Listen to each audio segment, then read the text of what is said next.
Today we're going to tackle two chapters, Chapter 6, Basic Interpersonal Skills, and then Chapter 7, Preparing for the Client and Ending a Session. So we're going to do both of those today. Let's go ahead and start off with Chapter 6. If we can find it, there we go. Basic Interpersonal Skills. As we learned previously, a good counselor displays warmth, empathy, respect, and genuineness. Additionally, a good professional must accurately observe, effectively attend, and actively listen. Observing means noticing all behaviors that accompany communication. This type of communication is known as nonverbal communication. We need to notice their facial expressions, their breathing patterns like sighing, their gestures, their movement, and their posture. Being a good observer increases understanding of what clients are communicating. It can supplement what your client is telling you verbally. It may verify what is being said or contradict what is being said. If a practitioner gets conflicting messages, the nonverbal meaning is usually closer to the actual meaning. Practitioners often comment on contradictions. Good observers pay special attention to facial expressions. Facial expressions can show any emotion. If a client shows no emotion, known as the flat effect, it may indicate depression. And this is the guy that tried to assassinate Ronald Reagan. He was in a mental hospital at the time, and as you can see, that is what a flat expression looks like. Flat effect. He is depressed. What a surprise. Other indicators of depression include little body movement, slumped posture. Mere sadness, on the other hand, is much more animated. Crying, sighing, looking down, increase in the amount of fluid in a person's eyes. This all has to do with sadness. And the reality is that you get the flat effect from depression, but you also, the person is so focused on what's going on in their own minds that they move very little and they can't hold themselves erect. And you get that's what a dead body looks like, the flat effect. No, it's almost, well, anyway, let's not talk about that. Stress is expressed by muscle tension, movement, and shallow breathing. Looking away may indicate thinking, remembering, or hesitant about talking.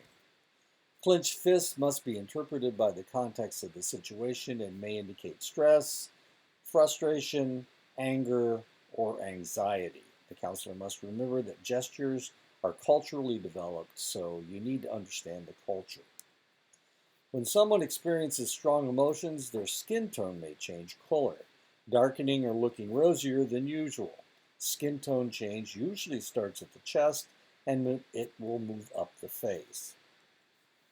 Facial expressions, what emotion do they seem to be displaying? Do they have tears in their eyes? Is the mouth turned up or down? Is the brow wrinkled?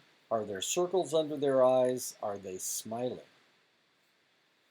Eye movement and eye contact, are they looking mostly at the floor? Are they looking mostly at the ceiling?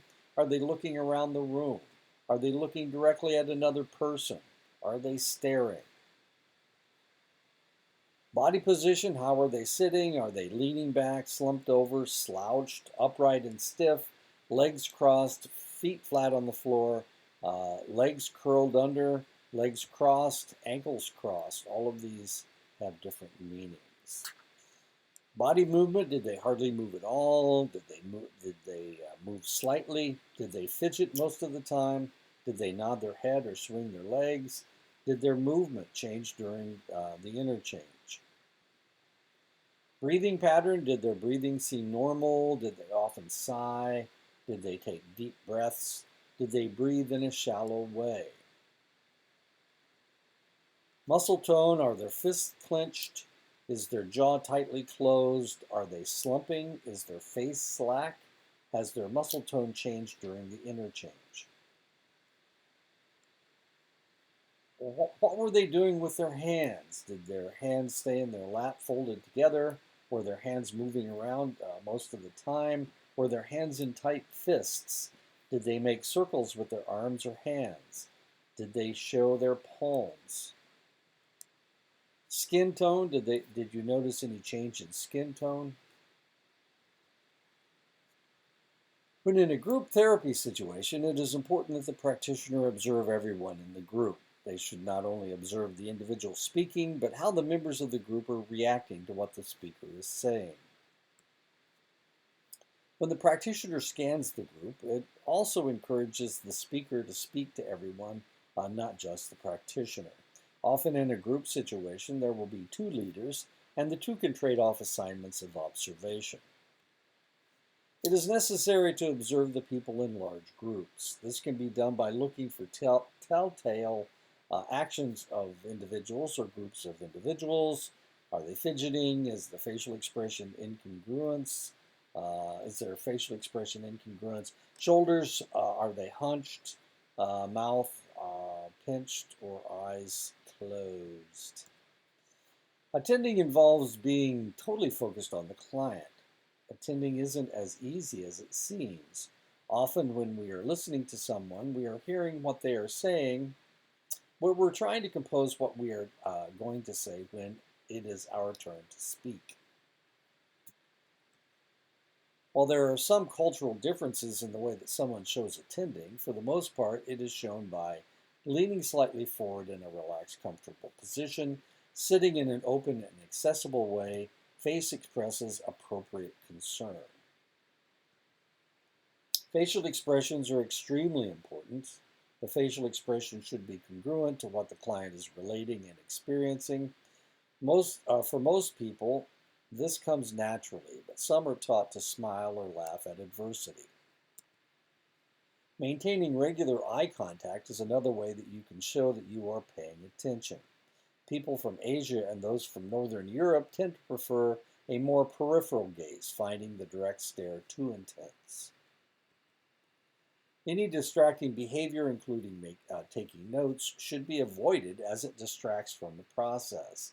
They may see fidgety movements on your part as disinterest, impatience, or boredom. And that's what boredom looks like. Another way to communicate involvement is through minimal encouragement.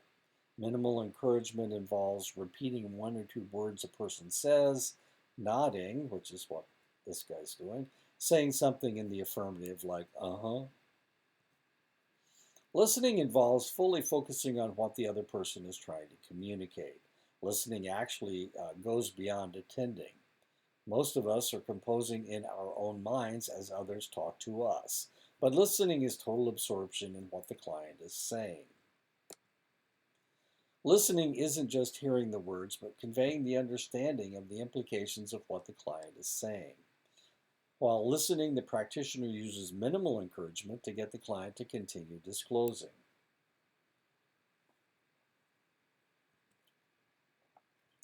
Listening involves noticing the client's communication style, including tone, volume, speed of delivery, noticing pauses, silence, changes in patterns of speech. Communication styles vary by culture and between families. Direct, clear, easy to understand. Some use jargon or colloquialisms. Narrative style, confused circular manner, jump from one topic to another, do not complete their thoughts. Communication can only take place if you allow the client proper time to express their thoughts and feelings. Silence is good for the client as it allows them to garner their thoughts. Many practitioners are uncomfortable with silence and want to fill it with their own voice. And this is the case with many Europeans. I had a friend from New York City. I think I probably told you this story. He came down to the Navajo reservation. He was studying American Indians. He was an American Indian major up in Upper New York State, as weird as that may sound. So why in the world did he go to the Navajo Nation in order to do his dissertation?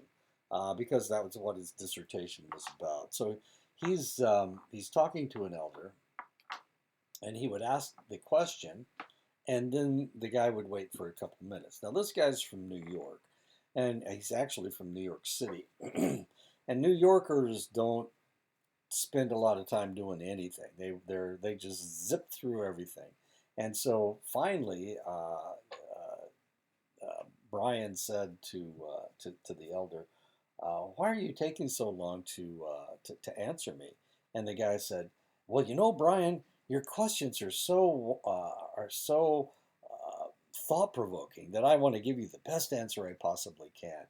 And that stopped the whole process. Poor Brian, of course, was very willing to let people uh, not speak. You know, being a white guy and being from New York City, he just couldn't handle the fact that there was no noise going on. But of course, he was in a different culture. And finally, he realized what was going on. And, nobody had ever told him that before. But he's kind of an interesting guy. So when I met him, he was teaching American Indian Studies. This kid from New York, this white Jewish kid from New York, was teaching American Indian Studies at the University of Montana Billings. Now you would think, of course, Billings, just south of Billings is the Crow Reservation. There's 7 reservations, one of the largest populations of American Indians by uh, by populace, by state. And here we have a Jewish kid from New York City is teaching American Indian Studies. It just didn't make any sense to me at all. Not with all the and the difference between one tribe and the other was pretty vast. I mean, there's Salish and Kootenai that are mountain tribes. You got the Blackfeet. You've got the buffalo hunting Sioux tribes. Crows are a Siouan tribe. Who else is there? Oh, the Cheyenne were there. They're Algonquian, again, Algonquian speaking. And here we have got this Jewish kid from New York teaching American Indian Studies. Just didn't make it a lot of sense. Even when practitioners are fully focused on listening, they may misinterpret the client's words. A client may use emotional words differently because of cultural or familial imperatives. Interpretation must be explained by the client. What the client says affects the practitioner. It is important for practitioners to listen to their own responses as a way of further understanding what the client is saying. If a client is speaking in a monotone about something very sad and the practitioner does not experience any personal response to this, it is important to determine whether the client is allowing himself or herself to feel the feeling or the practitioner is detached. Warmth is expressed through demeanor, concern, acceptance, tone of voice, posture, listening carefully. Touch can be a way of expressing warmth when used appropriately, of course. The appropriate expression of warmth can depend on many diversity issues. Gender influences how warmth is expressed. Particularly, this is influenced by various religious or spiritual beliefs. Racial and ethnic differences and cultural norms influence the expression of warmth. The power differential between different people can confuse how expressions of warmth are interpreted between a child and an adult, a doctor and a patient, or a person with perceived economic power with one who does not have this. Expressions must be genuine. Due to the way the brain functions and thousands of years of history, individuals are quickly able to pick up warmth that is not genuine. It is important for the practitioner to observe the client's response as a way of judging how warmth was experienced. Level 1, the practitioner communicated little or no concern for the client and appeared cold, detached, stiff, or mechanical. Level 3, at least half the time, the practitioner verbally and non-verbally communicated concern and caring appropriate to the unique needs of the client. Level 5, the practitioner's facial expression and posture consistently communicated concern and caring appropriate to the unique needs of the client. The Meetings of Anna. This is a movie I saw. This is a movie. This is a French movie, and as you can see, she's got a flat effect. Here she is smoking a cigarette in a train car. She's in Europe. She's trying to get people to buy her film. She has a documentary that she's made, and she's also trying to decide whether she's going to stay with her husband. So she's doing a lot of thinking, and as you can see, she has a flat effect here. There it is again. She's trying to figure out what's going on. As she goes to different places, Brussels, she goes to Berlin, she's meeting old lovers, as weird as that may seem. And she's trying to decide whether she's going to run away with somebody, stay with her husband, or move in another direction. And there she is again, meeting Savannah. As I said, she keeps meeting with old lovers. And in the end, she decides to go in another direction. So she starts a lesbian affair with her secretary. And that is it for that chapter. Let's go to the next chapter. Chapter 7, preparing for the client, ending a session. Why do I have this picture? We'll see. The practitioner must be ready to meet with clients. They must gather referral information. They must gather their forms. They must gather needed supplies. The purpose or agenda for the meeting is clarified. The practitioner must consider the client's needs in the physical arrangement of the building, the waiting room, and the meeting room. If the client has any physical limitations, then the practitioner must make appropriate alterations. The client's culture should be considered to ensure that all appropriate steps are taken to make the session as beneficial as possible. If the practitioner does not have a working knowledge of the client's culture, then it is appropriate to research the culture with the understanding that such writing is often stereotyped and inaccurate. The practitioner needs to understand how the client may feel about the first meeting. Embarrassed, hesitant, uncomfortable. The practitioner must put away all distracting thoughts so that they can concentrate on the needs of the client. Beginning the first meeting appropriately is essential to the client-practitioner relationship. First impressions have lasting effects on the future interactions. The greeting is essential to connecting with them. Ground rules need to be clarified. Purpose of the meeting, the length of the meeting, any special considerations that need to be addressed. When greeting the client, be aware of loudness of your voice, eye contact, and how you address them. Issues of privacy and confidentiality are important in how you first meet your client. If you must identify a person in a waiting room and cannot guess who your client might be, you can say very quietly, "I am Jesse Melendez. Are you Mrs. Chen?" If a receptionist is able to identify your client, you can just identify yourself to the client. Be aware that many clients experience some shame in seeking help, so confidentiality is very important. The practitioner should invite the client to introduce themselves. The practitioner should determine how the client wants to be addressed. Some people don't like to use their first names. Using a last name in any circumstance shows respect.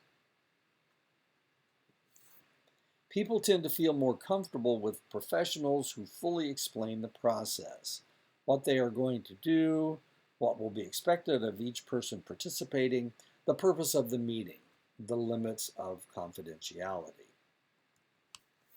When beginning meetings with children and adolescents, explanations will need to be made that they can understand.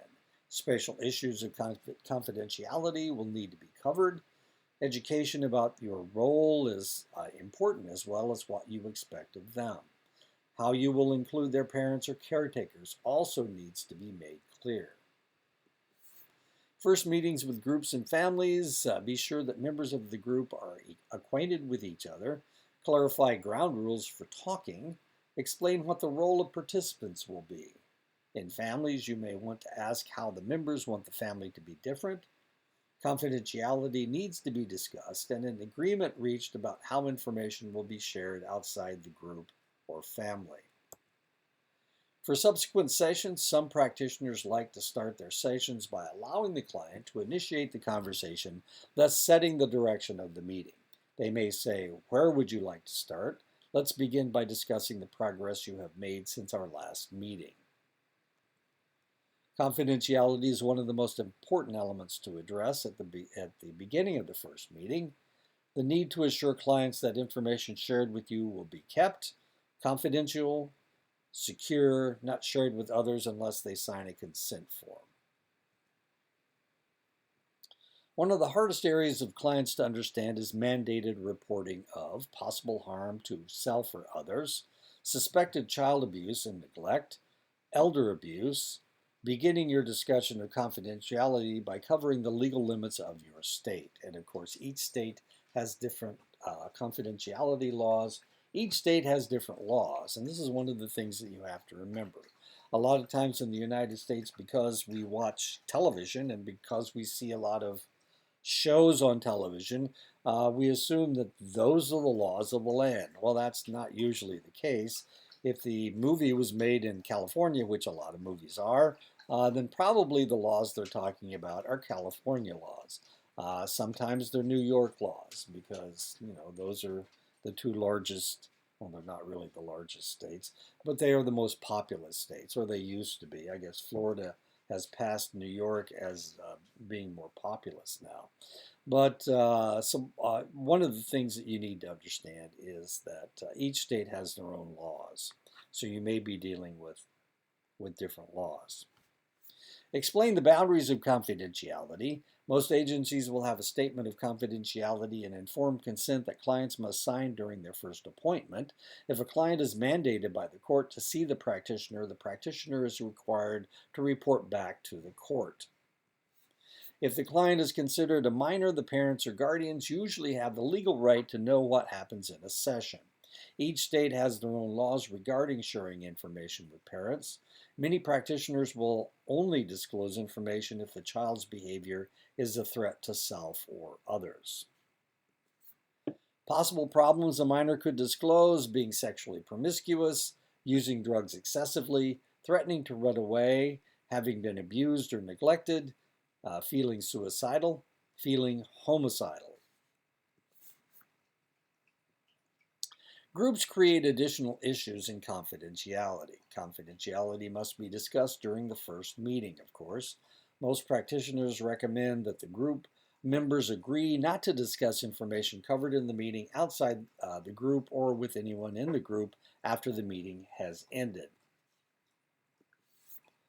Many organizations require administrative contracts, which may include detailed descriptions of the nature and limits of confidentiality, explanation of when disclosure is required by law, what to do in case of emergencies, payment terms, confidentiality of records and email communications, rights of the client to review records, telephone and emergency procedures, cancellation policy, information about the practitioner's qualifications, training, education, and licensure.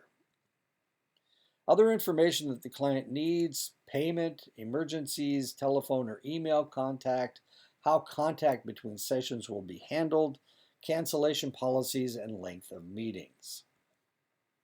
The closing of a session is just as important as the opening minutes. The practitioner may want to discuss possibility of future meetings, what has been covered in the sessions, and request feedback. Ask a client what has been helpful, support the client's courage. Keep in mind that different cultures have different expectations. How would you like to end today? We have 10 minutes left today. This seems like a good place to stop today. We've talked about some important things today, although we need to end for now. It seems like it might be helpful to continue our discussion next time. We have 15 minutes left. Do you have any closing thoughts about our meeting today? Let's talk about what we have accomplished today. What did you find most helpful in our work today? I would recommend that we meet weekly for the next 4 weeks and then evaluate our progress. Does that plan sound okay to you? We are about out of time and have covered most of the points on our agenda. I think this is a good point to end. Shall we meet again next week at the same time? That should be a question mark. And that is the end of the chapter. So I'll talk to you guys next week.